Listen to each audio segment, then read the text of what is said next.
May all your grievances be forgot. May your Subaru work long. May your Subaru be less guy for 2025. Hi, Steven. Welcome to 2025. And guess what? What? Dan's car is still Guy. He got it though, right? I mean, he said he was getting. Yeah, I mean, I think so. I think he had to drive to Connecticut or something because they're so rare. Hey, what's the over and under on that car making it to 2026? I did actually ask him specifically the mileage on it. I thought it was closer to 200,000. I think it's at 130,000. He said, which is considered good for that car, but we'll see. I think that's Guy, bro. I think that's Guy. Very Guy. I mean, if I wanted to get a Subaru Baja and put it in my garage, I could, but I'm not going to do it. I'm not going to get a Subaru Baja, but I'm like debating, do I need a car? Like my garage is empty and I could fit like 6 cars in there. I'm trying to think. Lots of Lambos and Porsches. Do I need to put another car? Because for New Year's, I drove my car. Must be nice having that problem. Yeah. I drove my car and put it in the back corner of the garage so that if anybody else coming to my house needed a park, they could just drive. So you know what's crazy, Steven? What? All these years that I've had my garage, well, I would back in, right? I'd do the K-turn sometimes if I needed to get into the garage. Mm-hmm. Well, now that it's like wide open and there's no stuff in the garage, I literally pull into my garage, make a right turn in. I make I turn to the right. It's I so back big, up. you can K-turn in your garage. Oh, no, more than K-turn. I could K-turn a Mack truck in there. And Jesus. So now I'm doing that. I'm driving under the Festival Pier sign, cutting the wheel, turning back, and then going forward. It's just making it so much easier to pull into my garage. You should just make your own little racetrack in there. I have the go-kart still. I know. Mario Kart style. Yeah. That'd be sweet. No, I mean, I'm trying to get my mid-mod 1960s concentration. What do they call those things? The sunken sofas, getting that built into a room. I'm trying to have that done. But that's separate from the garage, correct? Well, that's above. Yeah, it's above my. Yeah. You're keeping the above garage a garage. For now, yeah, and I have no HVAC in there. I'm still trying to figure out what to do. I don't know what to do. There's so many things that I First don't know. world One problems. step at a time. Yeah, but I don't know if I should put a car in there. I mean, Dan's midlife crisis is buying a Subaru Baja, and I don't know. I just have my Tesla, and that's about it. And your Porsches. What? Anyway, I don't have any Porsches. How was your New Year, Steven? It was good. I actually didn't make it to midnight. I think last year I did the same thing. I crashed at like 11 o'clock. You know, dad life is hitting hard on me these days. So just watch TV pretty much all night. Nothing crazy. I think the ball drop is so fucking stupid anymore. You put on Ryan Seacrest, you put on CNN. Anderson Cooper, yeah. Well, you put on Anderson Cooper and whatever. Did you watch the Diplo thing? No. They're talking about LSD and they're like, what's the craziest place? Or no, it was, what's the most conventional place you've ever done LSD? And he's like, right now, live on air, I'm microdosing. I still find the story crazy when he left, he and who else walked out of Burning Man because the roads were all muddy and he needed to get somewhere and he just walked for like miles and miles till someone picked him up. It was crazy. I don't know much about him. The thing with the Anderson Cooper and what's the other guy's name? The other guy? Cohen? Andy Cohen? The guy.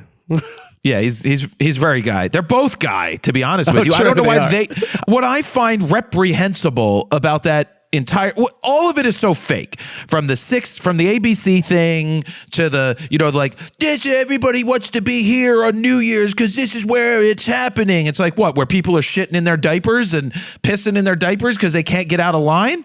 I watched a video where they took the barricade and they let people enter Times Square, and you got people running at like, I don't know when they opened at 3 p.m. and they're running all the way to get to the front. I just couldn't imagine waiting for nearly 24 hours just to see the ball drop. I mean, are you just stuck there? Are you just stuck there all day? All day. And yeah, for what? To be on TV? For what? And half the people running to the front seemed like they were by themselves. Yeah, like, yeah, this is so amazing. We're here. This is great. Blah. No, but what pisses me off, other than how fake everything is, you turned on CNN because I didn't really want to watch Seacrest because it's all so fake. It is. And I don't even want to watch CNN. You know, I wanted to see what Andy Cohen, everybody talks. Well, it gets better, though. It progresses throughout the night where they start taking shots. They get a little more real.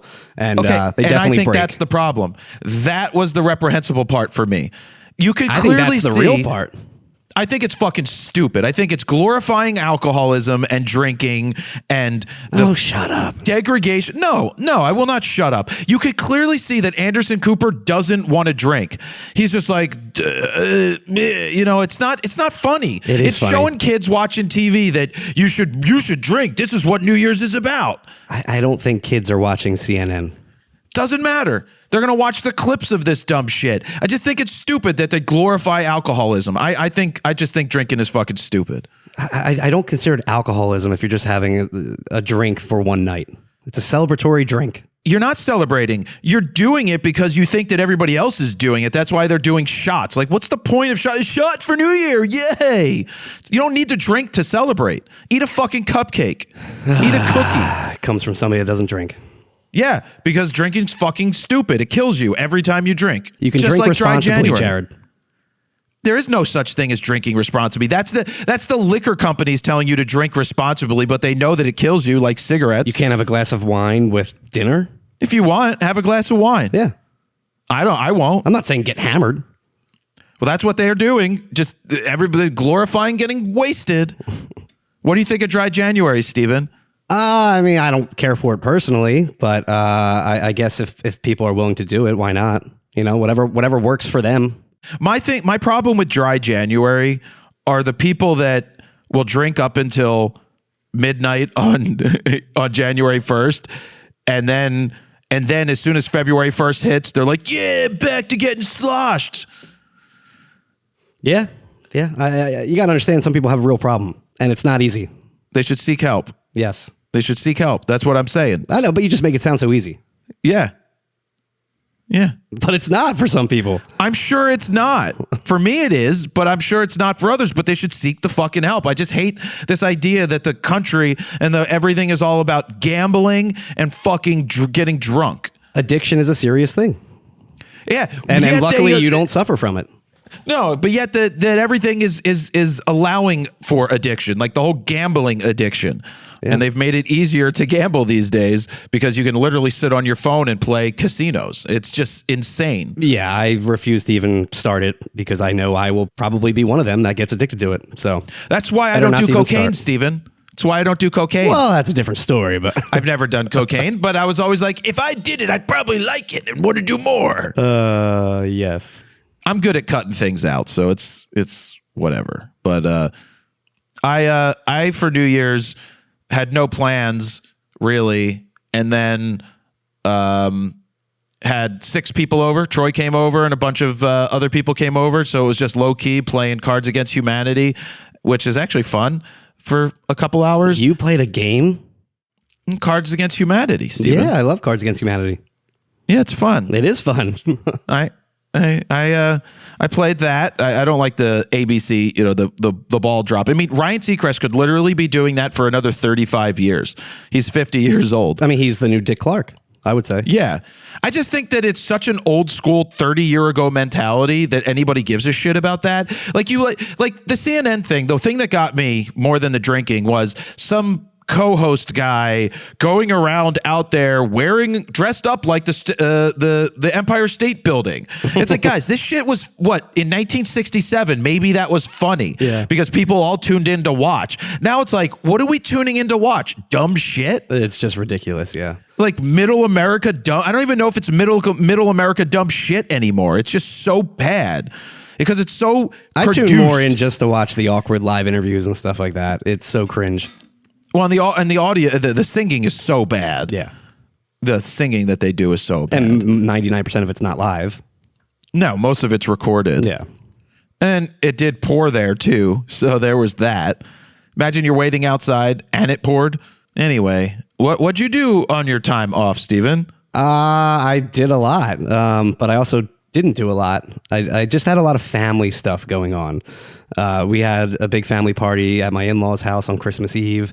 We do that every year. We had Christmas here in the morning, and then we went to my parents, did a little pajama party. That was fun. Both my nephews' birthdays, they fall in the week of Christmas, so we're usually going up north to my sister's house, and there's always a bunch of activities that we're doing there.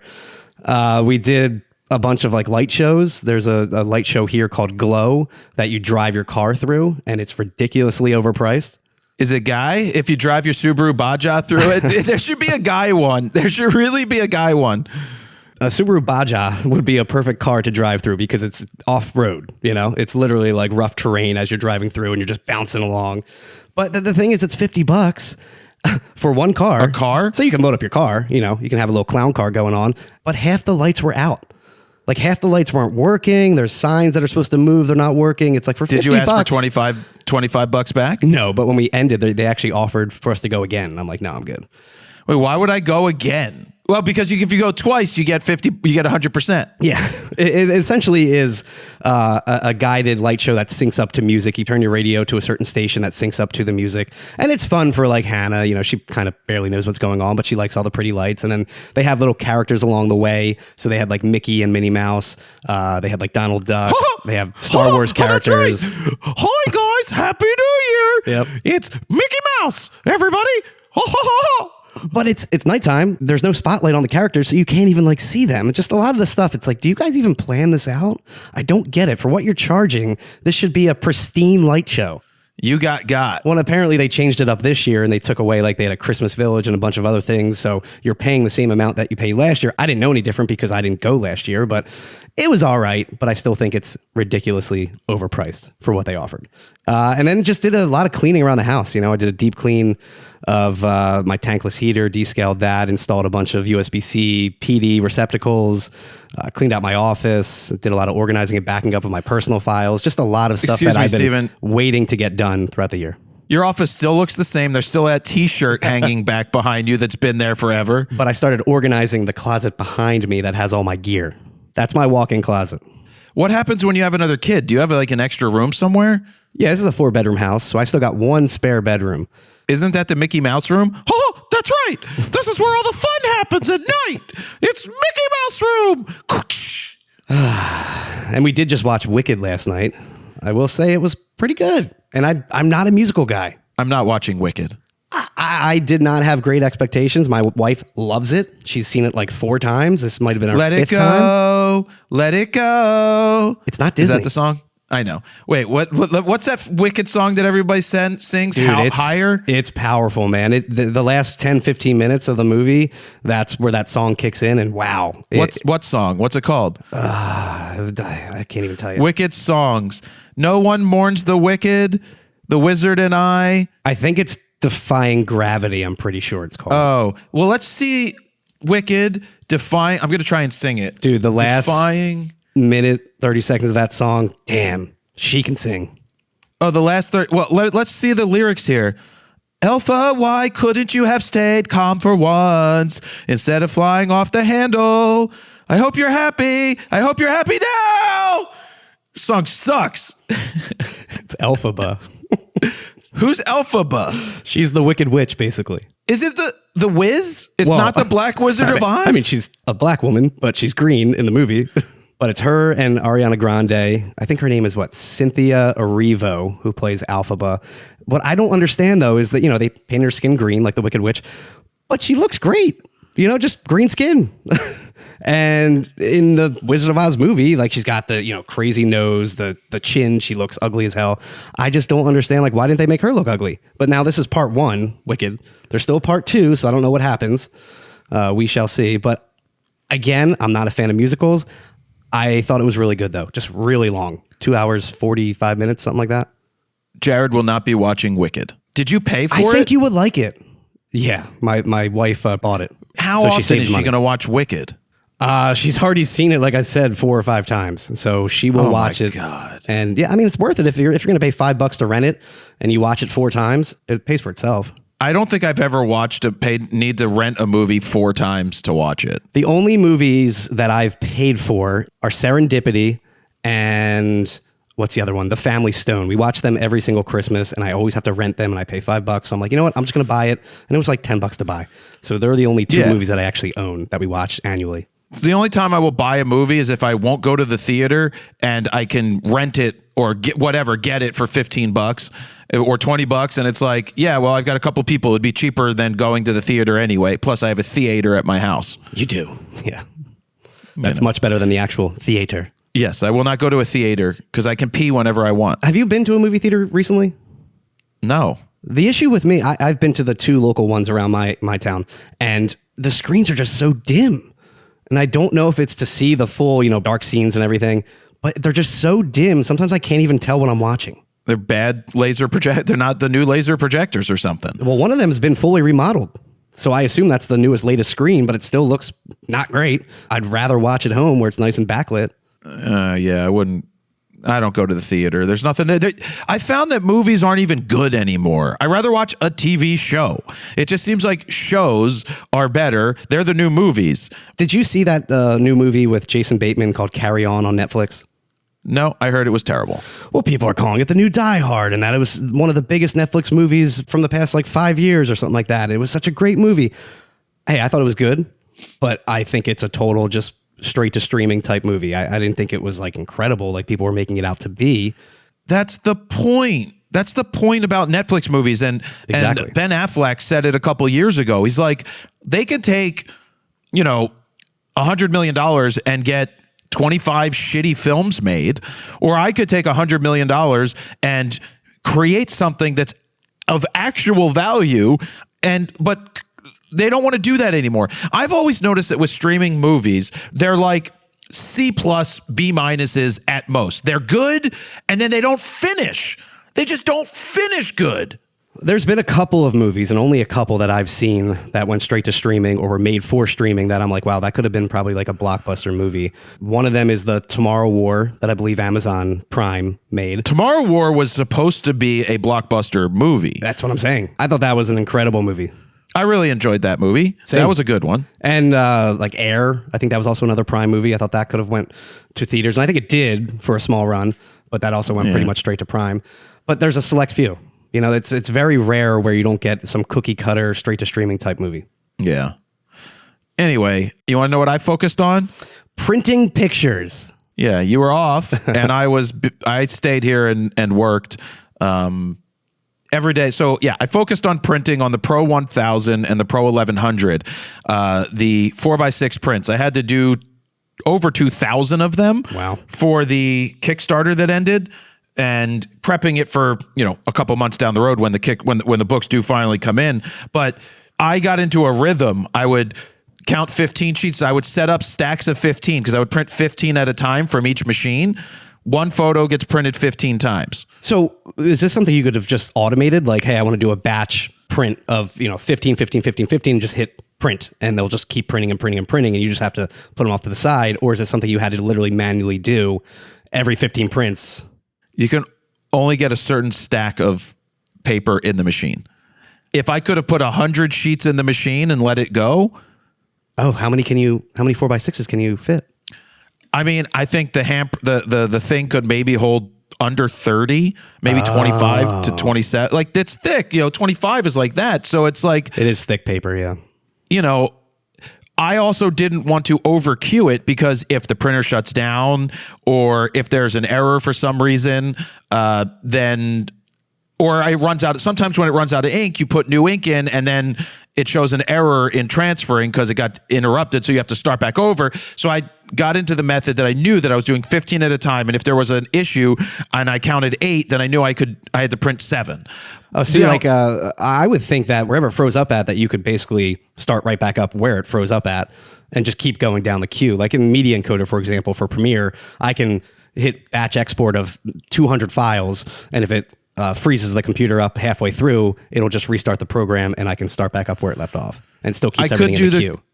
I could do the queue like that, but I chose to keep it easy because I didn't want to make a mistake.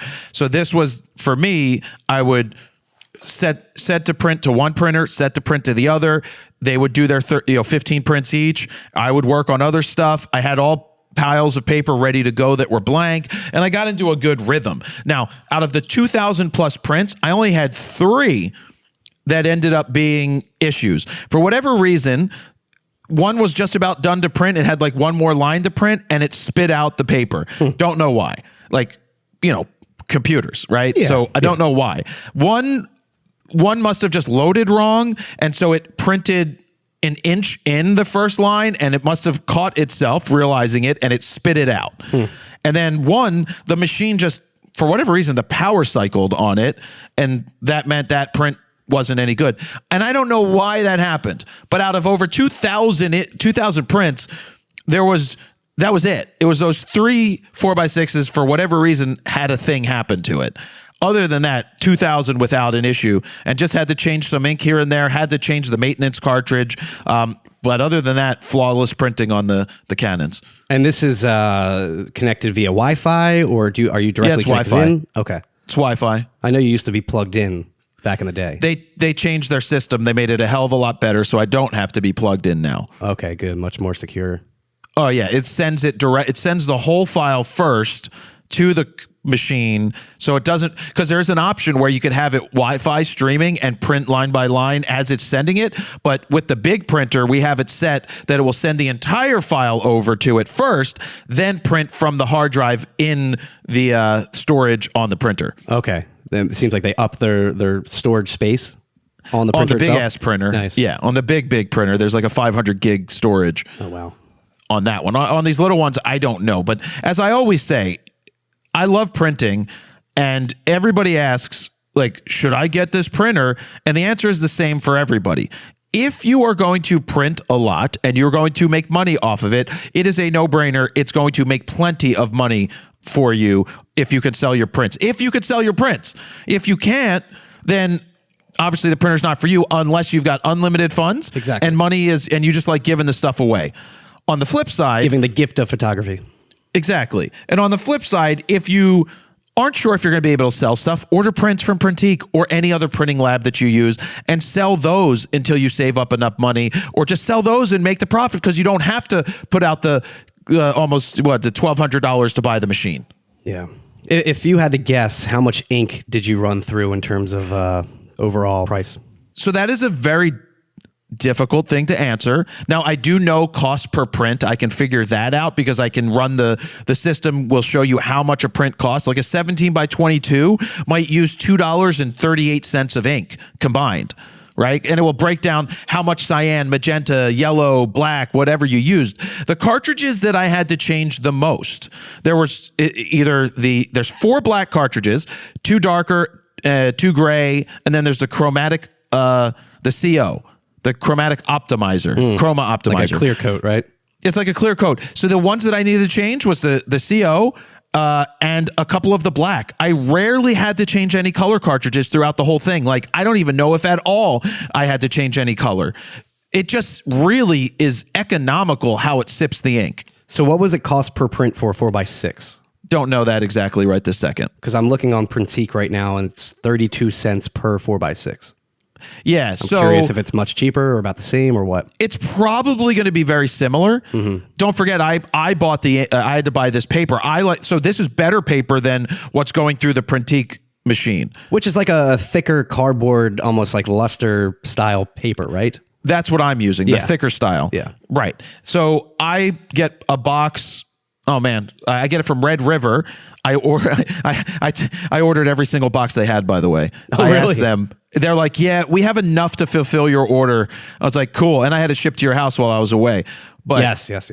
yeah, I ordered them because they cut it. All their stuff, they cut the sheets. They take bigger paper, they cut it down to 4x6, and they put it in the boxes. So I ordered 50 boxes of 50 sheets, and it's probably close to 30, 45 cents a print. It's probably slightly more expensive to do it myself, but I was doing it at scale, and the quality looks better off the inkjet than it does off of old school machines. Wait, so is that including the paper price or just the cost of printing itself? That's probably including the paper price. Okay.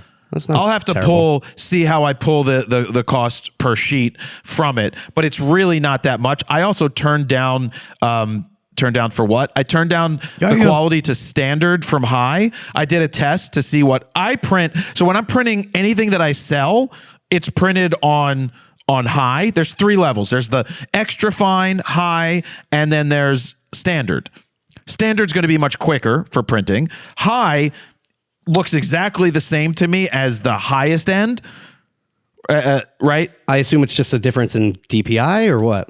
Yeah, it's probably it's going slower. It's doing smaller lines, which means it takes longer. Yeah. So that's why it would have taken me forever to try and print 2000. So I did a test to see what high looked like versus standard, and it finishes 30 seconds per print quicker. So it was much easier to do it and get it done quicker for the 4x6s. But also when it comes to any of the bigger prints, I'm doing that on the better quality all day. But you can't even notice the difference, and that's why I did it. So anyway, so you're fully done printing for the photo book project. Well, no, I'm fully done printing the 4x6s. Well, that's the majority, right, of what you need to do. That's the majority. Yeah. The other stuff I need to print is the portfolio that someone bought, the 20 print 17 by 22. I've printed 6 or 7 of those. Those are easy. And then I have to do, I think the 9 by 13s, or I did 8 by 10s that come with the total package. So there's a couple of 100 prints I need to do, and they'll be done on the higher quality as well. Nice. So, yeah. Man, I can't believe that took like 12 days to print out all of those prints. Didn't take 12 days. It took me, I was getting through 35 or 40 sets a day. And there was so it took me like maybe 5 days of printing. Wow. Because once I started to do the faster one, I could get through, you saw the big ass stacks on my printer. I was able to get through it and do like 25 to 30 stacks of 15 per day. Mm-hmm. And then I had to do like 141 total prints. So that's that. Now the next fun thing to do for the book is to do the entire audio commentary section. Yeah, we got to do the audio commentary. That's gonna be brutal. No, we can do them by chapters this time, so it's much easier. Yeah, but you have more pages this time, and I feel like a lot more to talk about. There might be, but I think we've got it pretty well in hand this time. It's just going to be me talking. It's just long talk. Well, that's what I mean. You love to talk, which is fine. I mean, that's the whole point of the audio commentary, is to explain more that was explained in the book, and to give more of the behind the scenes of each image. But yeah, you're going to have to introduce each scene, essentially. It's not like the Bernie book where it's all the same, 2 or 3 days of you shooting Bernie. It's literally different times, different places, different years, different bands, everything different. It depends how deep I want to go. Like, I don't want to sit there and analyze. I'm not going to photo analyze it. Like, here's the technical aspects. Just stories that pop into my head. Which I think those stories are pretty long. And again, there's nothing wrong with that. I just remember it took us 2 full days to record the 3-hour plus Bernie audio commentary. And this one will probably take close to a week, if I had to guess. Yeah, it's going to take some time. We've got some stuff to get done. Yeah. I also shot Silvertide Played. Anybody who knows Silvertide, if you don't, look them up on Spotify. They had one album really that came out. Great presets. Yeah, the Silvertide preset, which I ended up using, by the way, on them because I liked the black and white that it looked, and I made it cooler. I brought the color. I changed the color temperature back to the middle, and I really liked how it looked. But the thing I want to talk about there is I shot 9,000 photos during that concert, literally 9,000. Wow.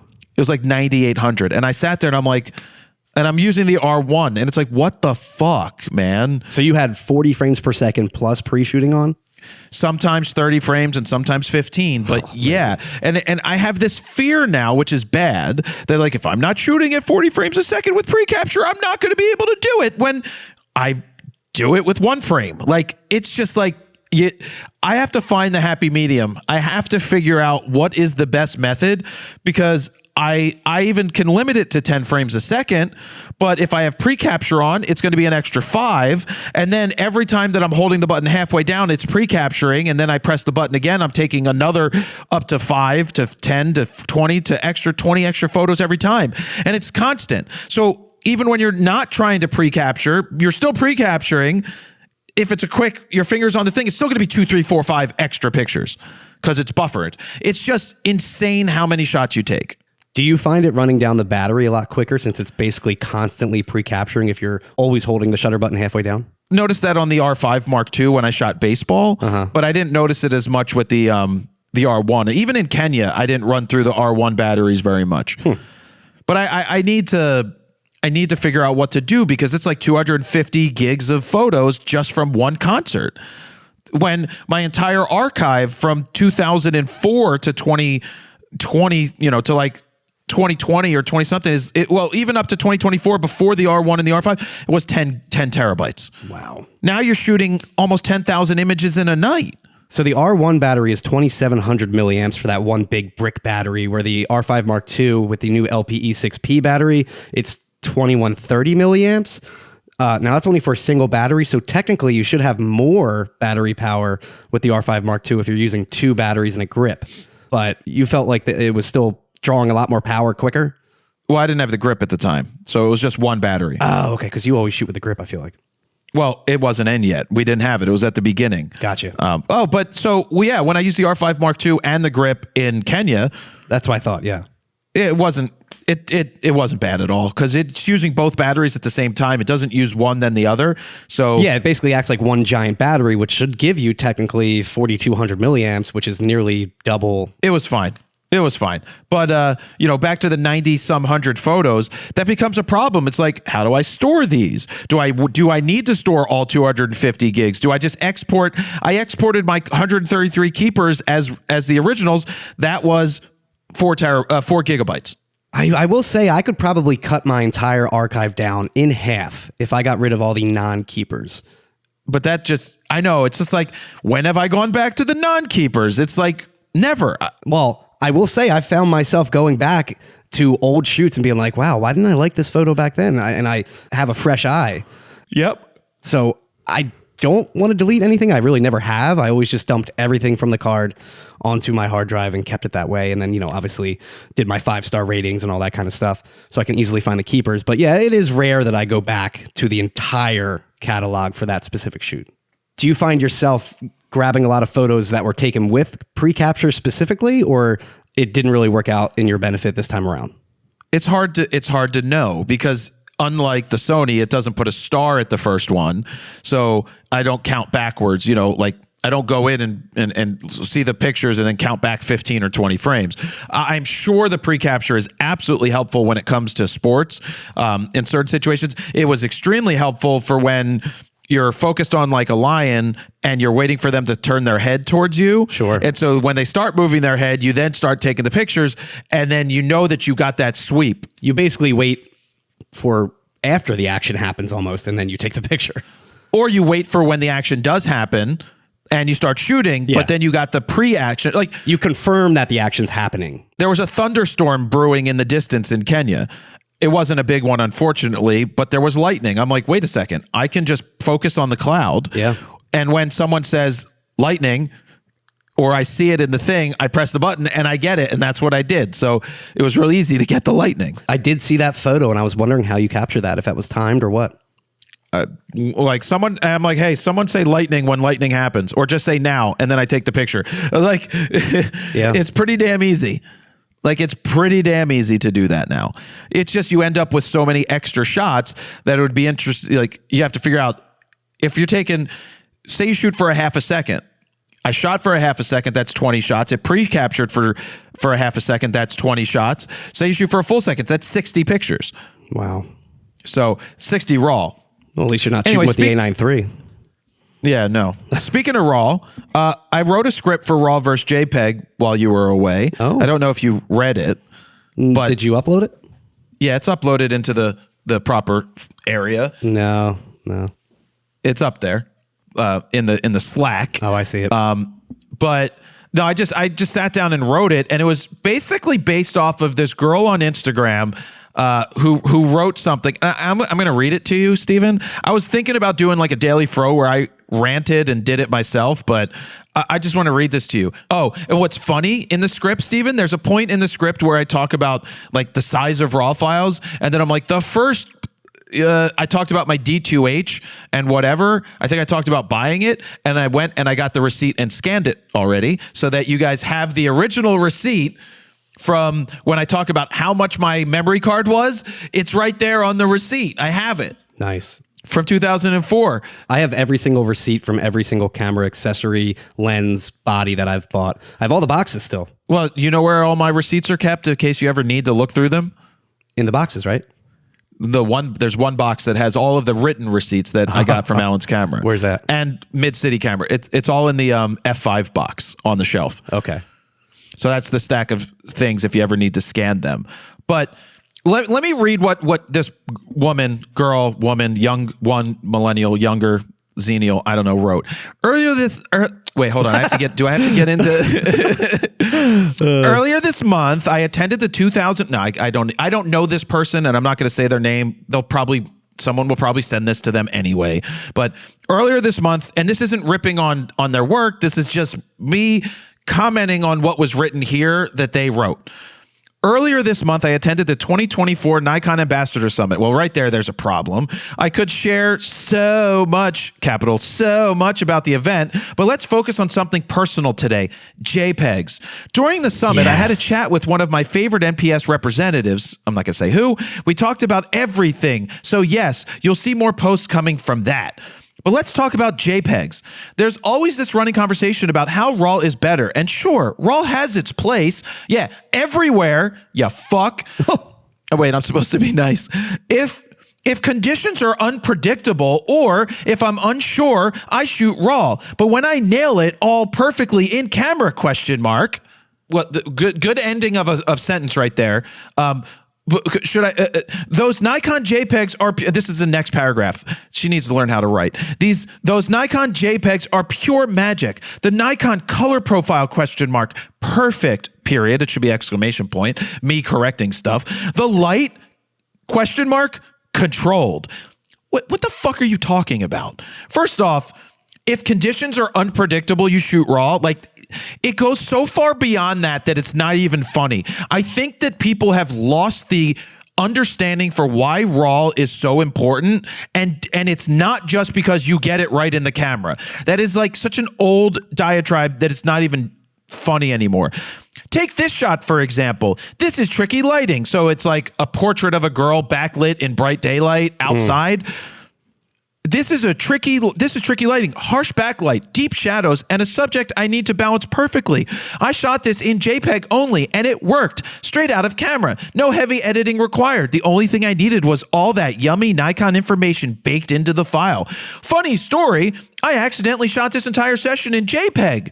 Thanks to hitting the wrong button, facepalm emoji. But you know what? I just fucking lied to you because I said that I chose to shoot it in JPEG just a sentence before. That's me saying that. I figured.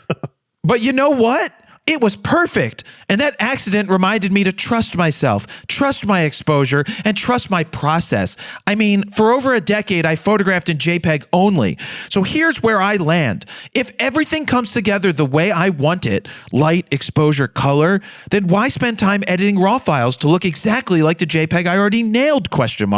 Shooting JPEG doesn't mean cutting corners. It means confidence in the shot. This sounds like fat shaming to me. It sounds like someone who's like 500 pounds and I'm secure in my body. I'm not saying this photographer. I'm just saying that separately.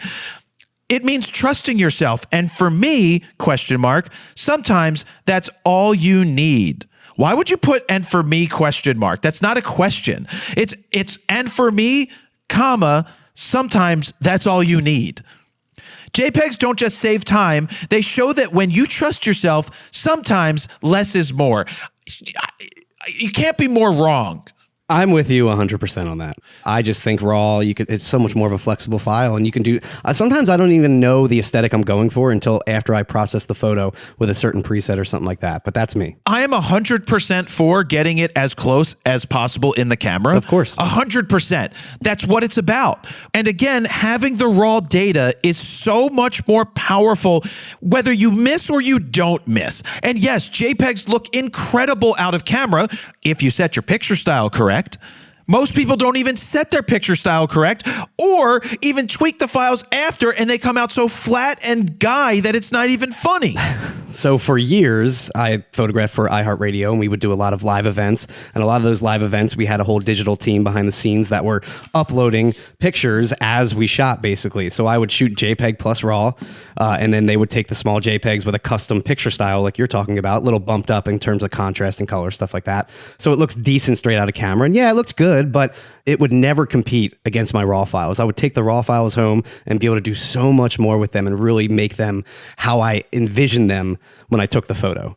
So I'm all about RAW. And also with phones too, I've done this test before and explained it on here, I think before, but if you shoot Pro RAW on the iPhone, for example, it's still doing like that AI weird sharpening and processing and smoothing out the entire image. Really the only way to get a true RAW file is through Lightroom or another third-party app. I would not suggest using the internal Pro RAW Apple codec. Yeah, and I won't even shoot RAW on the phone. I don't even care about my phone when it comes to taking pictures. Certain times personally. I do. I mean, I rarely do it, but when I really want to take a nice photo and I don't have a real quote unquote camera and I just have my phone, then I'll bust out the Lightroom app and take a RAW DNG. Yeah, so that video, that post that person made, and is the photo that she took fine? Sure. Do I think it could be punched up a little bit? I do. We know that JPEGs have looked great for a long time. When I first started shooting photos, I shot RAW and JPEG and couldn't understand why I couldn't get my RAW files to match the JPEG because I didn't know how to edit in Lightroom yet properly when it was brand new 1.0.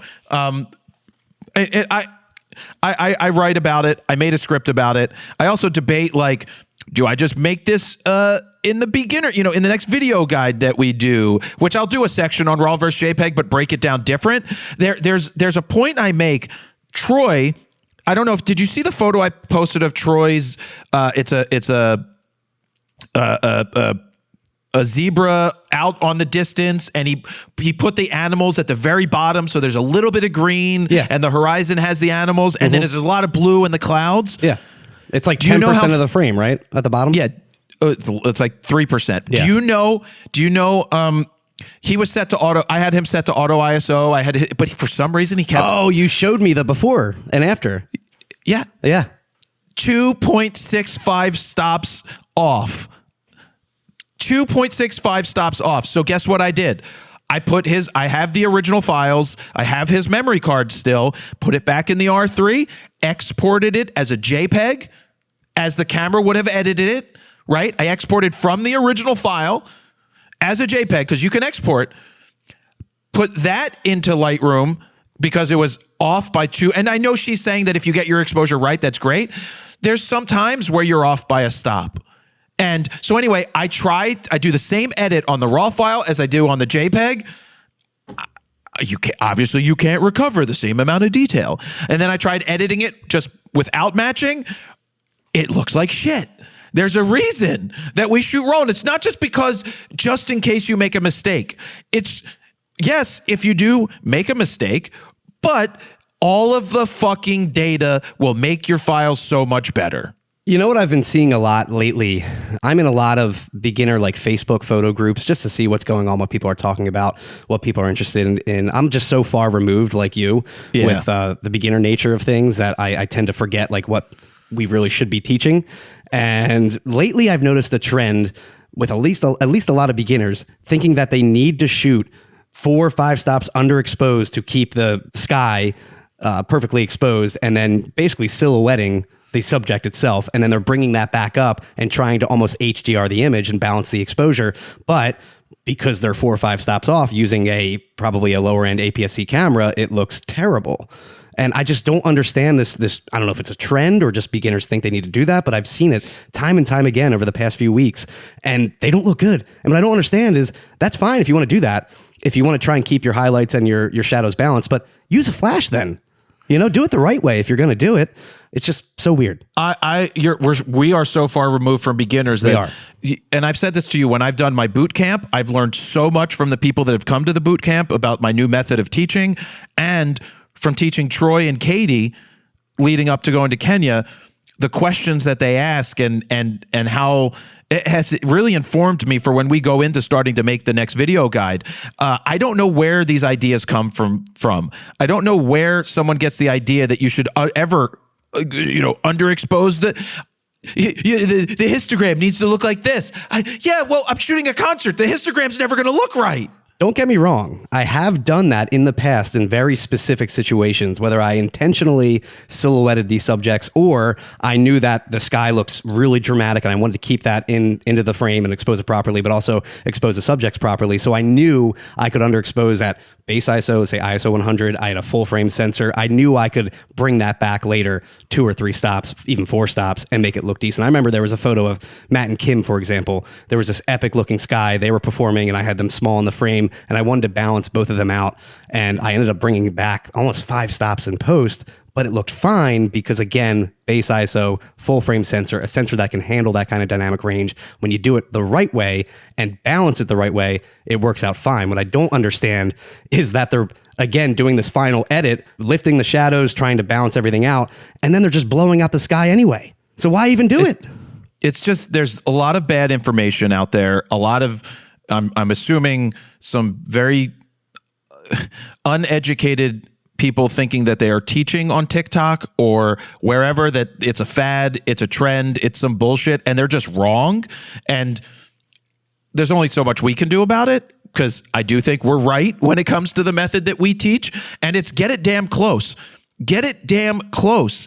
And understanding now with what we have with RAW, going back to this JPEG thing, when you have the ability that we do now in Lightroom to select subjects and really play around with exposures and make sure you mend the image together, that you don't overdo something, but no one can tell that you actually highlight the elephant and brought the background down a specific way. It's incredible what you can do with the power of the RAW file and bringing the sky back and doing so much stuff. That's what I've been working on. But, moving on from there, I picked up a new camera. And by new camera, I mean, it's an old camera. Actually, I picked up 2. New to you. I bought another 4x5. I want to have a couple. I want to have a backup or 2. The one that I bought is really clean, but it's not as old as mine. It actually has 1/50th, 1/250th, and 1/1000th of a second shutter speeds. So I think it's the generation right after mine. What does yours have, shutter speed wise? 1/30th, 1/25th, and 1/500th. Wait, 1/30th, 1/25th. You mean 1/250th? No, 1/125th. 1/120. Okay. Sorry. You mean mine, 1/125? How about so I speaking knew of you were going to Steven, get into a whole rant now. how about when I sent you I shot this lens at 4.0 Aperture f/4.0.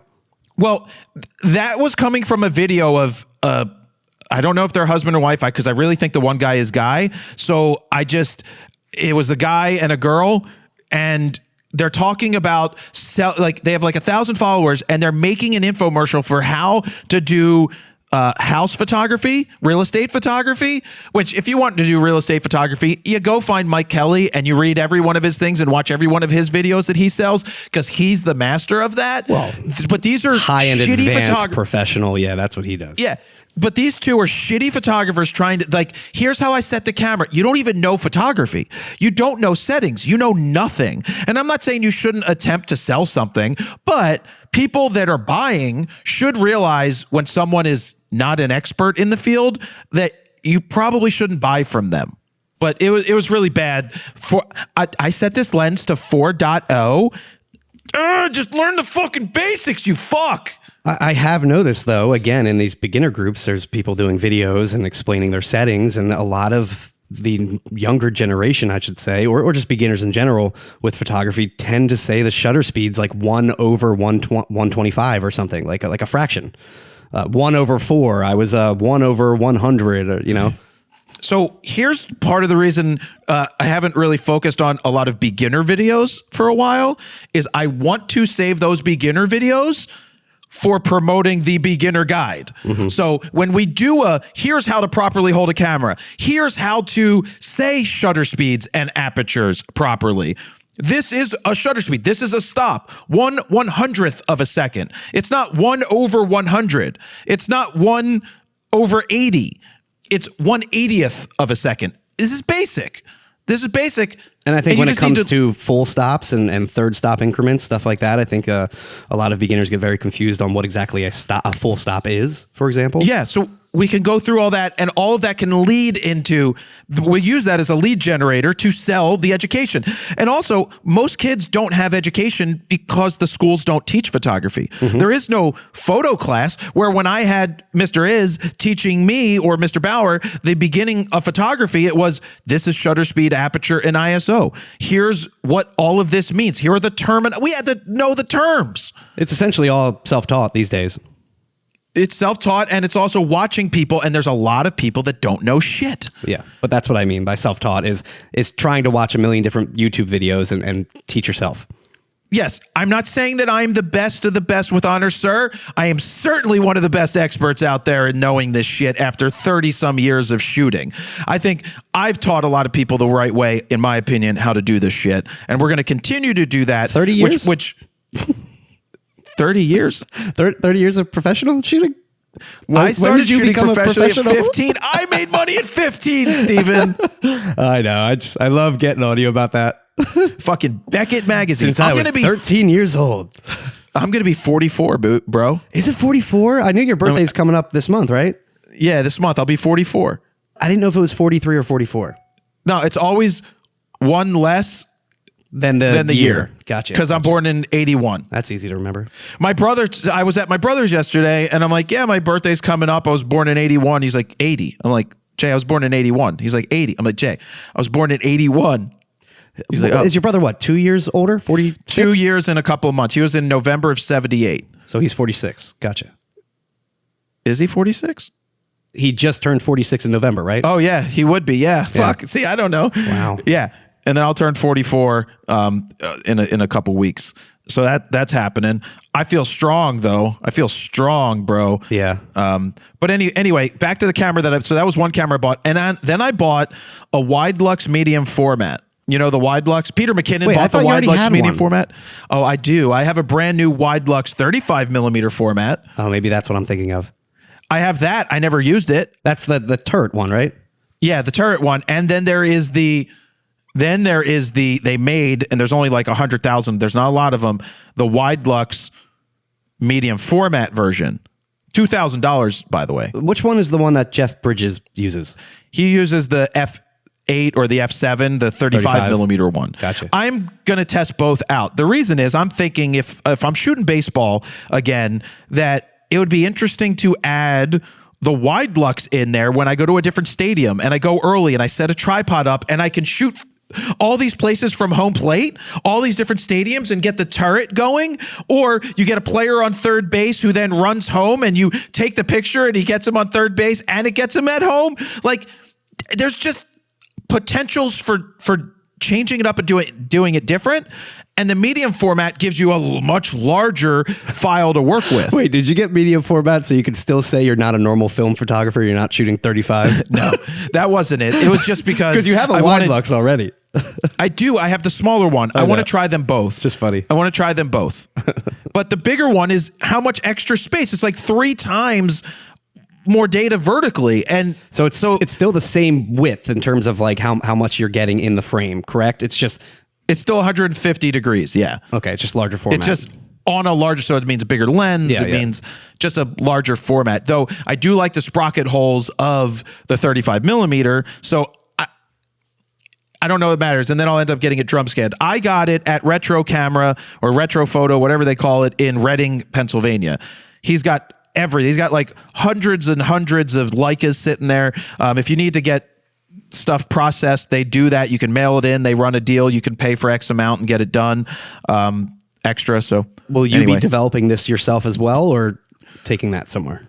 Well, this is interesting. This leads into what's coming up in 2025. And I'm not going into details about the things that you and I have talked about what I'm hoping happens, because I don't like talking about things until they're done. Sure. Or giving you the information about it. So I'm very tight-lipped on that stuff. But if this one project does happen, I don't know that I should be processing my own 4x5 because it's a lot of extra time. I need to focus on shooting.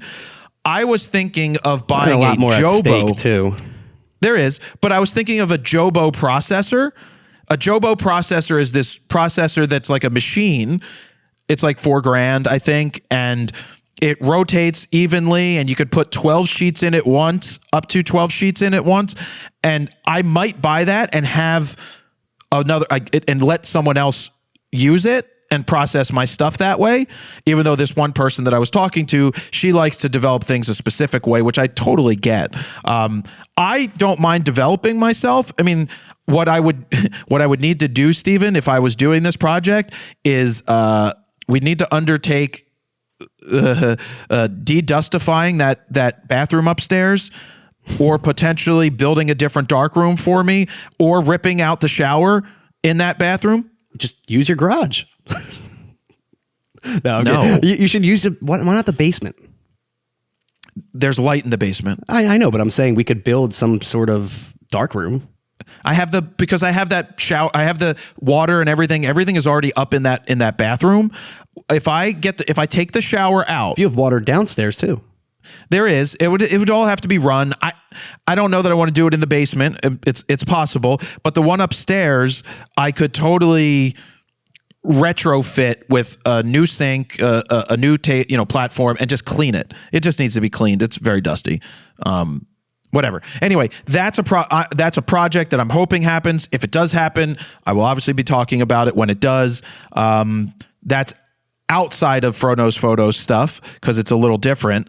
So those are there's that potential project. There's still the bowling project, which I've alluded to in the past. We're still working on it. I'm not going into super Coming details. Soon. I don't do that. I've seen it. Yeah, you get it. Let me just explain what Steven's making fun of. Poking fun at right there. I've always talked about, I really hate when people go on social media and they're like, big things happening, and then nothing ever happens. Or 2025, I've got so much to work on. I had to stop you early on when we did a lot of Frono's photo videos from saying at the end, like, I will be doing this, and that, following up on this video, and we never did it. So it would always, the video would end with like, I'm going to do all these extra videos. We would never follow up. So now we just leave it as is. And then if we do it, we do it. If not, it doesn't happen. Yeah, and I always say for the people that are like, I'm working on a secret project, I can't share info yet. Yeah. It's like, you know what? When the project happens, talk about it. And that's where I'm at. A couple of things to wrap this up with. Stephen, you wanted to talk about an update on AirTags and your wallet? Yeah. So I was complaining a few weeks back about Apple not creating an AirTag that was like a credit card. And apparently there are a lot of them out there, a lot of third-party companies making these credit card size AirTag trackers that you can easily fit in your wallet. Now, I had to go through a bunch to really see which ones were the best, in my opinion. I did get a lot of people chiming in and texting the text line about which ones they use. And thank you for that, because again, I didn't even know these even existed. But I ended up getting myself one, some third-party Chinese company, I think. And it's right here, if you see it, it's the size of 2 credit cards. So it's fairly thin at like 1.6 millimeters thick. It is fully compatible and Apple certified with the Find My app. So it acts just like an AirTag. It wirelessly charges via a MagTag charger. So there is an internal battery in here, even though it's this thin. And the charge itself lasts for about 6 months. And then it will notify you in the Find My app, when the battery is low. Also, it plays a sound. If, say, you misplaced your wallet around the house, it'll play an audible sound so you can find your wallet. And yeah, again, it's the size of 2 credit cards, so it's super thin. How much? And now I can keep it in my wallet. And the best part is it's $20. I did find other ones that were much thicker, more like 3 millimeters thick, so say the size of 4 credit cards, and they did have internal batteries that you could replace, like the little watch batteries. But again, it was so thick, it would take up half my wallet almost. It's 4 credit cards for thick. $20. Speaking of wallets, we use the Ridge wallets. Yeah.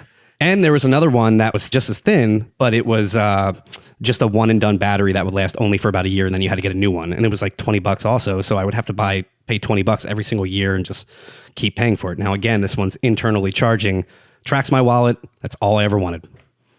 Well, now you got Apple, it. you got to follow up and make your own.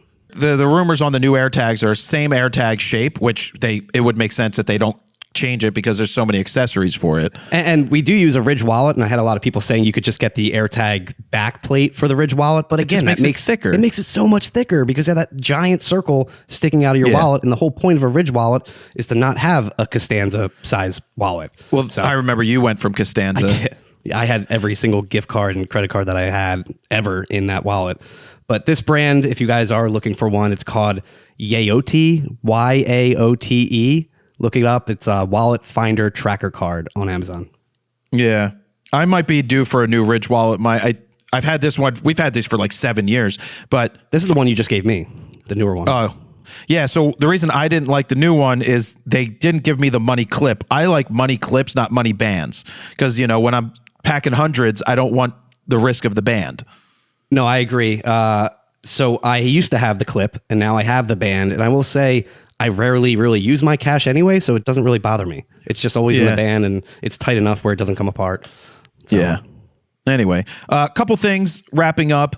So I know we haven't talked a lot about Nikon, Canon, Sony. A quick recap of 2024 for like Sony and Canon, where they came out with new flagships. I mean, you've got A9 III, which is pretty damn close to 2024 from Sony. You've got the A1 II, you've got the R1 and the R5 Mark II. I do not expect real to flagship. see What? Yes, the real flagship. I do not expect to see a lot in the way of higher end bodies this year. I don't think Nikon is going to have a Z8 replacement or a Z9 replacement anytime in the next 2 years. I think they're going to they're just going to trug along. Yeah, man. I don't know that they can. 3 years old. I think they'll come out with a Mark II soon.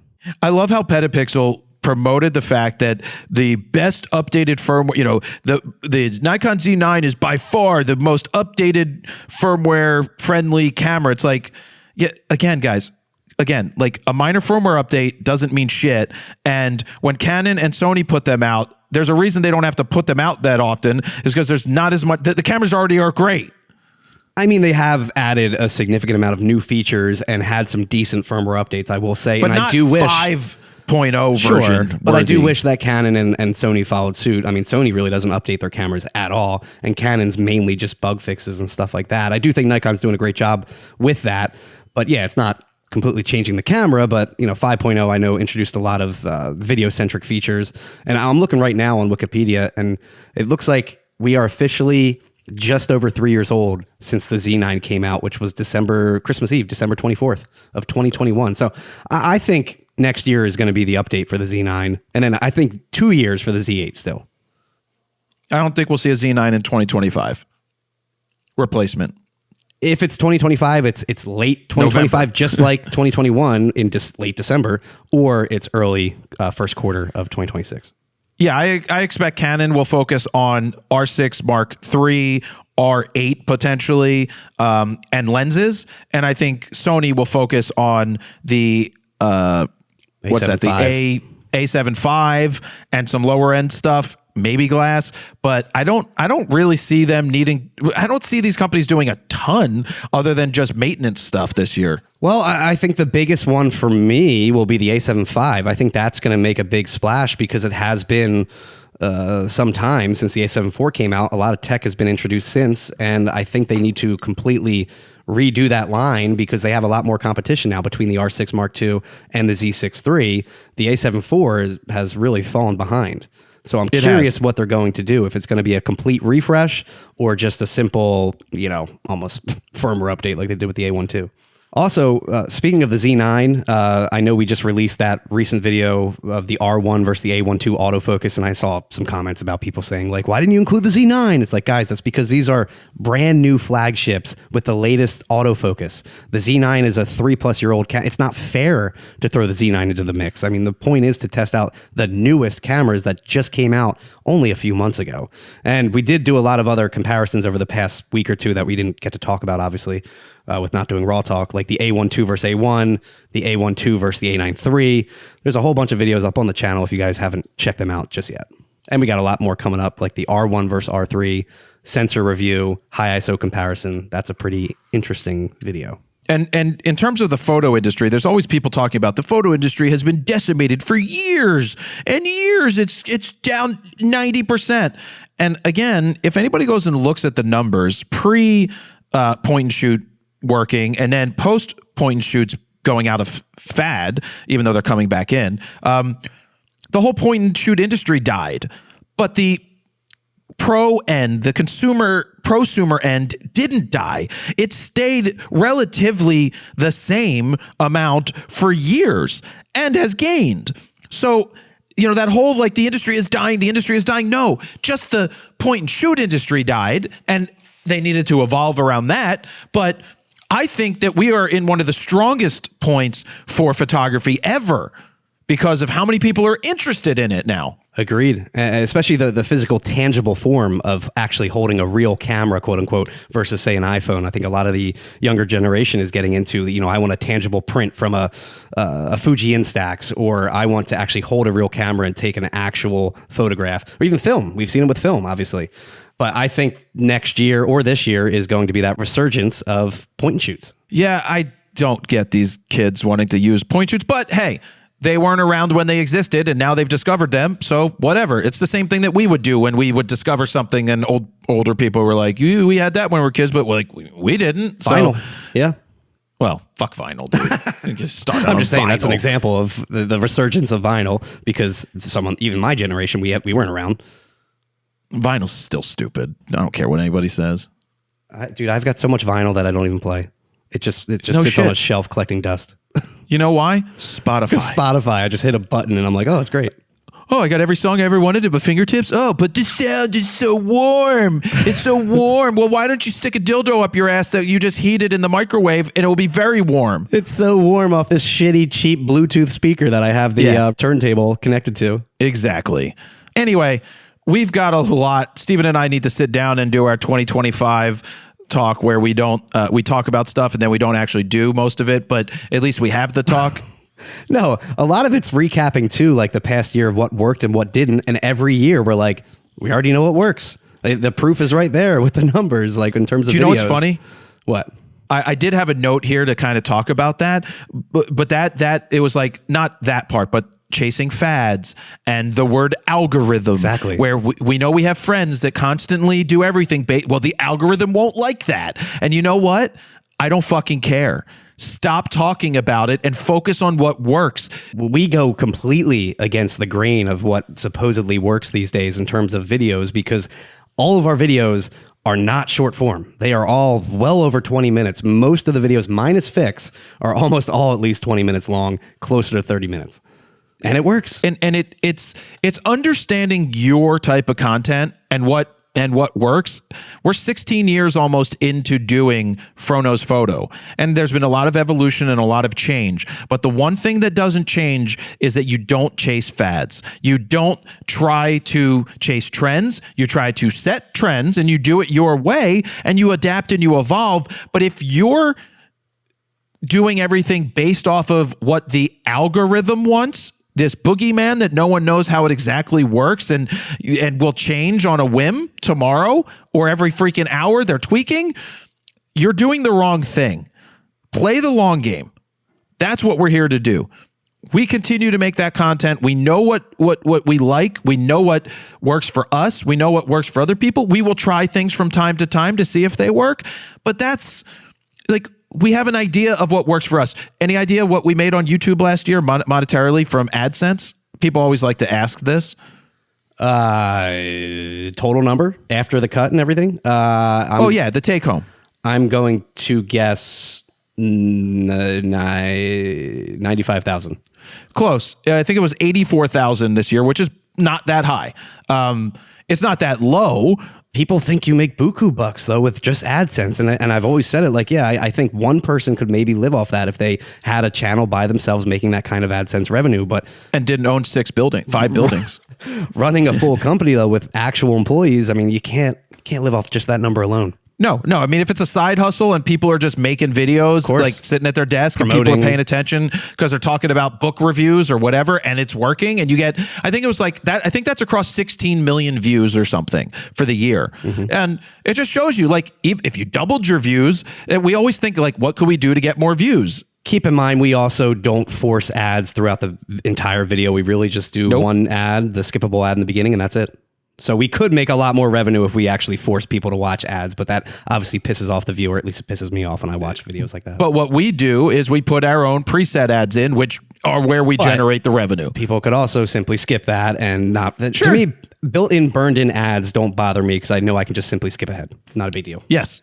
100%. And that's where we benefit. But yeah, I just figured I'd share that we did about it was like $84,000 in take home, which means that means we did almost 150,000 because YouTube takes 45%. Yep. But I get my take home or business take homes was 84,000. So, all right, let's wrap this up. This is the first episode of the year, 133. Should we ever be like, this is season 27, episode 1? I never understood that unless you're a commentary type podcast where you're maybe recapping episodes or something from actual TV shows. Like I said, I used to listen to the Entourage podcast or the Boy Meets World one. I get that if you're like season 1 covers the entire season 1 of the show, whatever. Well, I've been listening to the Acquired podcast. Really good stuff. 3-4 hour long dives into like IKEA, Starbucks, like how businesses work, which is awesome, and how they've grown. They do seasons and they're on like season 8 episode or season 16. And I think part of it might be they could sell ads differently, like meaning it's a new season. So here's our new numbers and our new ad rates. That's a potential thing. I could see that. I don't know, but I don't know. That's it. That's RAWtalk episode 133. Anything you want to say to Steven? Happy New Year. And let's make it a good one. Jared Polin, frontnosphoto.com. See ya. Bye. Bye.